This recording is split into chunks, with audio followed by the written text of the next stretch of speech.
நீங்க புதுசா கண்ணாடி போட போறீங்களா? உங்ககிட்ட சில பேர் வந்துட்டு ரொட்டீனா கண்ணாடி போடாத, அப்பப்ப கழட்டி வச்சுடு, எப்பெல்லாம் தேவையோ அப்ப மட்டும் கண்ணாடி போட்டா போதும், கண்ணாடி ரொட்டீனா போட்டுட்டே இருந்தா உன் கண் பவர்லாம் கம்மியாயிட்டே போகும், அப்படி இப்படின்னு அட்வைஸ் பண்றேன்ற பேர்ல ரொம்ப குழப்பி விட்டுருக்காங்களா? ரொட்டீனா கண்ணாடி யூஸ் பண்றவங்களே இந்த மாதிரிலாம் ஏன் ஃபீல் பண்றாங்க அப்படின்ற ரீசனை தெரிஞ்சுக்க என்னை ஃபாலோ பண்ணிட்டு இந்த வீடியோவை ஃபுல்லா பாருங்க. Hello all, this is doctor Sarayu, உங்க ஐ ஸ்பெஷலிஸ்ட். இதுக்கு மெயின் ரீசன் நேச்சுரலா ப்ராக்ரஸ் ஆற ரிஃப்ராக்டிவ் எரர்னால தாங்க. குழந்தைகளாகட்டும் இல்ல டீனேஜர்ஸ், யங் அடல்ட்ஸ் யாருனாலுமே அவங்களுக்கு நார்மலா பிசியோலஜிக்கலா ஒரு growth இருக்கும். அப்ப அவங்க ஐபாலோட லென்த்துமே வந்துட்டு க்ரோ ஆகும், அதாவது சேஞ்ச் ஆகும். ஸோ அது சேஞ்ச் ஆக ஆக அவங்களுடைய ரிஃப்ராக்டிவ் எரருமே கரஸ்பாண்டிங்கா வேரியேஷன் இருக்கும். ஸோ இப்போ அவங்க ரொட்டீனா கண்ணாடி யூஸ் பண்ணிட்டே இருந்தாலுமே ஒவ்வொரு வருஷமும் ஆகுற போது அவங்களுக்கு இதுல நடக்கக்கூடிய சேஞ்சஸ்னால கண்ணாடி போட்டாலுமே கண் பார்வை மங்களா இருக்கிற மாதிரி தான் தெரியும்.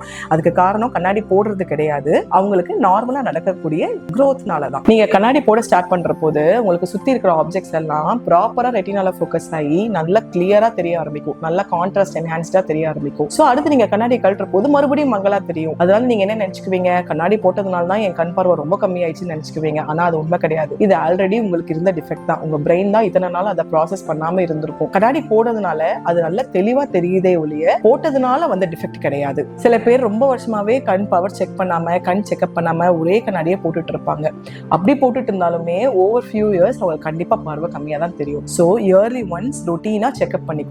உங்களுக்கு பவர் சேஞ்ச் ஆயிருந்தாலும் ஆகாட்டியும் உங்க லென்ஸ்ல ஏதோ ஸ்கிராச்சஸ் இருக்கு, கோட்டிங் பீல் ஆஃப் ஆகுது அப்படின்னா கண்டிப்பா உங்க கண் கண்ணாடியும் லென்ஸையும் மாத்திக்கோங்க. இப்போ நான் எக்ஸ்பிளைன் பண்ணது மூலமா இந்த மித் உங்களுக்கு கிளியர் ஆயிருக்கும்னு நினைக்கிறேன். For more I health related content follow me.